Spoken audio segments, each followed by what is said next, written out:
Hello students, आज के इस वीडियो में एक छोटा सा क्विज़ है आपका Mendeleev periodic classification of elements में। आपको पता है कि जब ये पीरियोडिक क्लासिफिकेशन आया था, Mendeleev one of the Pioneer थे जिन्होंने एक क्लासिफिकेशन दिया था और काफ़ी टाइम तक इनका क्लासिफिकेशन वैलिड रहा था, लेकिन फिर कुछ प्रॉब्लम आने की वजह से ये क्लासिफिकेशन को डिस्कार्ड कर दिया गया था।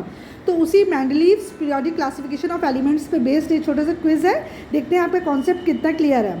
Question number 1, who is credited with the creation of the first widely accepted periodic table। सबसे पहला widely accepted periodic table का क्रेडिट किसको मिलता है? John Dalton, J Thomas, Dmitri Mendeleev या हेनरी मोजले। तो इसका करेक्ट आंसर है option number C, Dmitri Mendeleev. Question number 2, on what basis did Mendeleev arrange the elements in his periodic table। Mendeleev ने किस basis पे सारे elements को arrange किया था पीरियोडिक टेबल में? On the basis of atomic number, atomic mass, number of neutrons और number of isotopes. तो आपको पता है कि अर्ली क्लासिफिकेशन में एलिमेंट्स को पीरियोडिक टेबल में एटॉमिक मास के हिसाब से अरेंज किया गया था। तो option number B is correct answer. Question number 3, what was the unique feature of Mendeleev's periodic table. Mendeleev's periodic table में खास बात क्या थी? It included noble gases, it left gaps for undiscovered elements, it was arranged in alphabetical order, it group elements bye colour. आपको पता है किसी खास बात ये थी कि मेंडलीव ने जगह जगह पर गैप्स छोड़े थे जहाँ पर अनडिस्कवर्ड एलिमेंट्स के लिए वो प्लेस छोड़ी गई थी कि भविष्य में जब ये एलिमेंट्स डिस्कवर होंगे तो वो इस पोजीशन को ऑक्यूपाई कर लेंगे। तो इसकी यूनिक पॉइंट भी यही था कि it left gaps for undiscovered elements. Next question, which of the following element was predicted by Mendeleev before it's discovery.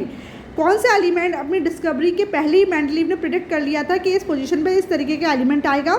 Helium, germanium, neon या आर्गन। तो वो जो एलिमेंट था जो पहले ही प्रिडिक्ट कर लिया गया था मेंडलीव द्वारा वो था germanium. Next, what was the main limitation of Mendeleev's periodic table. क्या मेन लिमिटेशन थी इनकी? It could not explain isotopes, it was too complex, it did not include metals, it was not arranged in periods. इसका main limitation ही ये था कि isotopes की position को नहीं बता पाए थे कहाँ रखना है, क्योंकि इनका जो पीरियोडिक टेबल था वो एटॉमिक मास के हिसाब से अरेंज था। और आपको पता है कि जो आइसोटोप्स होते हैं उनके एटॉमिक मासेस डिफरेंट होते हैं जबकि एटॉमिक नंबर सेम होते हैं। तो एक ही एलिमेंट दो पोजीशन को ऑक्यूपाई कर रहा था इनके कॉन्सेप्ट के हिसाब से, जो कि ये जस्टिफाई नहीं कर पाए थे। तो it could not explain position of isotopes. Option number A is correct answer. Next, Mendeleev's periodic law states that properties of elements are a periodic function of their atomic number. Properties of elements are periodic function of their atomic mass. Elements are arranged by their density. Elements are arranged by their melting point. तो इसका भी जो answer है वो option number B है, क्योंकि आपको पता था कि मेंडलीव ने बोला था, मेंडलीव का पीरियोडिक लॉ बोलता है कि एलिमेंट्स की जो प्रॉपर्टीज़ होती हैं वो periodic functions of their atomic mass होते हैं, ना कि एटॉमिक नंबर। तो option B is the correct answer. Question number 7, which group of elements was not included in Mendeleev's original periodic table.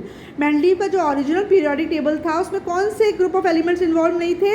Alkali metals, halogens, noble gases या transition metals.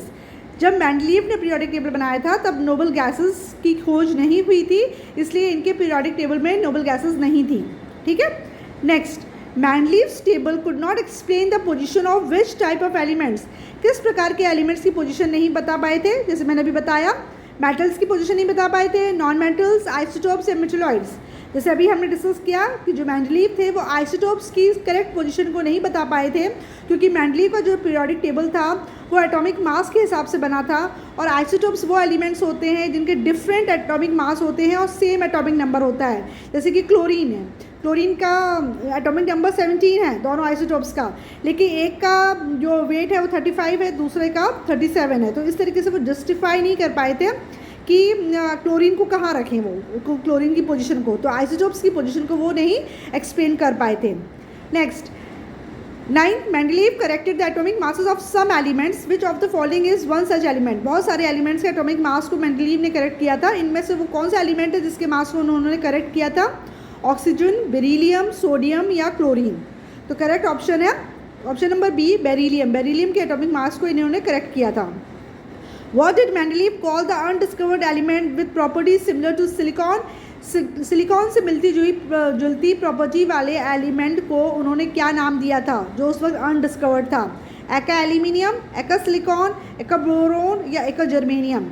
तो आप जानते हो सिलिकॉन से मिलती जुलती प्रॉपर्टी वाले एलिमेंट का जो नाम मेंडलीव ने दिया था वो एका सिलिकॉन था। ठीक है, तो इस क्विज में इतने ही क्वेश्चंस हैं, 10 क्वेश्चंस हैं, और ये क्वेश्चन अगर आपको आते हैं इसका मतलब मेंडलीव का पीरियोडिक टेबल आपको एकदम अच्छे से क्लियर है। इस साथ में मैंने इसकी आंसर की भी प्रोवाइड करी है, अगर कन्फ्यूजन है तो आप क्रॉस चेक कर सकते हैं। आई होप ये वीडियो आपको यूज़फुल लगा होगा। ऐसे वीडियो के लिए stay tuned to my YouTube channel learning is fun. Thank you.